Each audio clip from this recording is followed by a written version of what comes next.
છે best of best component. કઈ રીતે રિપેરિંગ થાય? રોજ કઈ રીતે રિપેરિંગ થાય? શું લખ્યું છે મેં? હે? બેટનો ફિટિંગ નહીં હા, એટલે જેકેટિંગ. જેકેટિંગ એટલે જેકેટ કોને કહેવાય? આપણે ઉપર પહેરીએ એને. એટલે ઓરિજિનલ જગ્યાથી એને એક સ્ટ્રેન્થનિંગ કરવા માટે એને પહેરાવીએ. એટલે એનું સમજો કે સેક્શન 1/1 નો કોલમ છે મારો, તો એ કોલમ 1/1 થી ઓછો થાય કે વધે? વધે. ઓછો થાય કે વધે? બરોબર, પરફેક્ટ. એ રીતે જેકેટિંગ સેમ લેવલ બધું જે લૂઝ હોય એ કાઢતા ગયા, એને ટ્રીટમેન્ટ સરખી કરતા ગયા, ફરીથી આપણું આરસીસી એટલે સ્ટીલનું સ્ટ્રક્ચર મૂકતા ગયા અને એનું ફરીથી જે રીતે આપણે પહેલા પોરિંગ કર્યું એવી રીતે પોરિંગ કરતા ગયા અને વચ્ચે એડેશન લેવલ. બરોબર મેમ? ક્લિયર? એફઆરપી રેપિંગ એટલે છે ને કાર્બન ને ગ્લાસ ફાઈબર ને એવા બધા મટીરિયલ આવે જેનાથી એનું કોમ્પ્રેશન સખત હોય, એનાથી રેપ કરી શકાય. રેપ કરો એટલે એવું કહી શકાય કે એ બિલ્ડિંગને મેં એક લેયર આપ્યું એટલે મારું કશું પણ થવાનું તો એ લેયરની ઉપર થવાનું, તો બિલ્ડિંગ ઇન્ટેક્ટ થઈ જાય. જેમ કે મેં કોઈ સ્ટ્રક્ચર રિપેર કર્યું ને હું એફઆરપી કરી કાઢું એની પર, તો આની પર મેં લેમિનેશન કરી એફઆરપી ફાઈબરથી લેમિનેશન કરી કાઢ્યું, એની ઉપર પ્લાસ્ટર કર્યું તો મારું જે તૂટશે એ પ્લાસ્ટર તૂટશે, બિલ્ડિંગ ઇન્ટેક્ટ એન્વેલોપમાં રહેશે એટલે એની લાઈફ વધારે. ગ્રાઉટિંગ એટલે જ્યાં જગ્યા હોય, ક્રેક્સ હોય તો ગ્રાઉટિંગ કે સ્ટ્રેન્થનિંગ છે.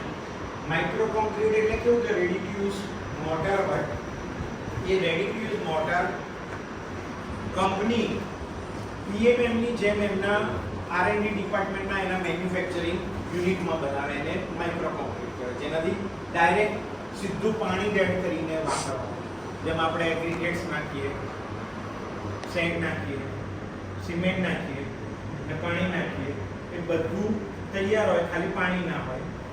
એ રેડી ટુ યુઝ એટલે આપણે ગુલાબજાંબુના પેકેટ આવે ને સીધું ઘરે આવીને કરીએ, રેડી ટુ યુઝ જે બધું આવે ને સૂપના ગરમ પાણી કરી કાઢીએ એટલે સૂપ થઈ જાય. Yes or no? હેલો.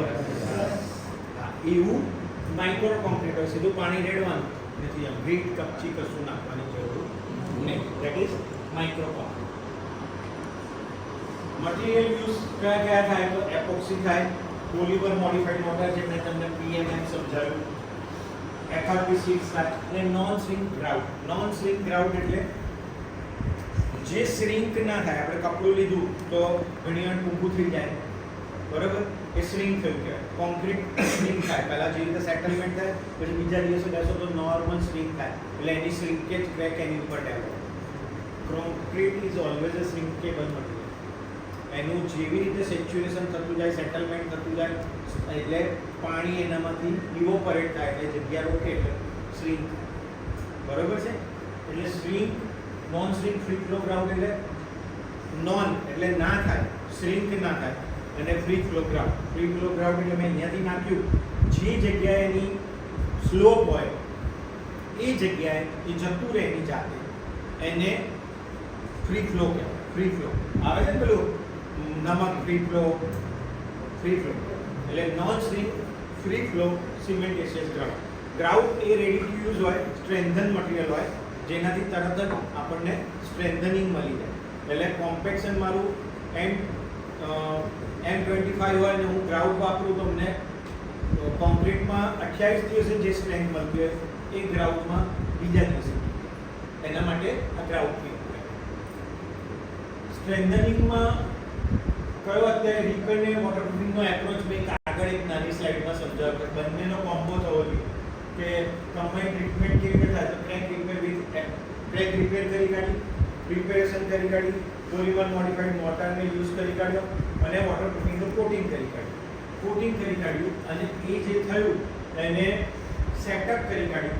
એટલે પહેલાં સમજો કે આવું છે તો આ બધું કાઢ્યા પછી એને સ્ટ્રેન્થન કર્યું. હવે આ થયું અને અહીંયા ક્રેક પડે છે તો ક્રેકને ઇન્જેક્શન ગ્રાઉટથી રિપેર કરવાનું.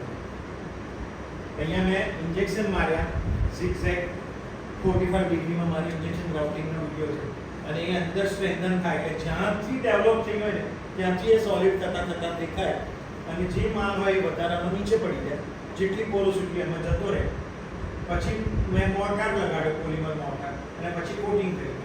આવું કરું તો એ જે થાય એ આખું ફાઇનલાઇઝ થઈ જાય.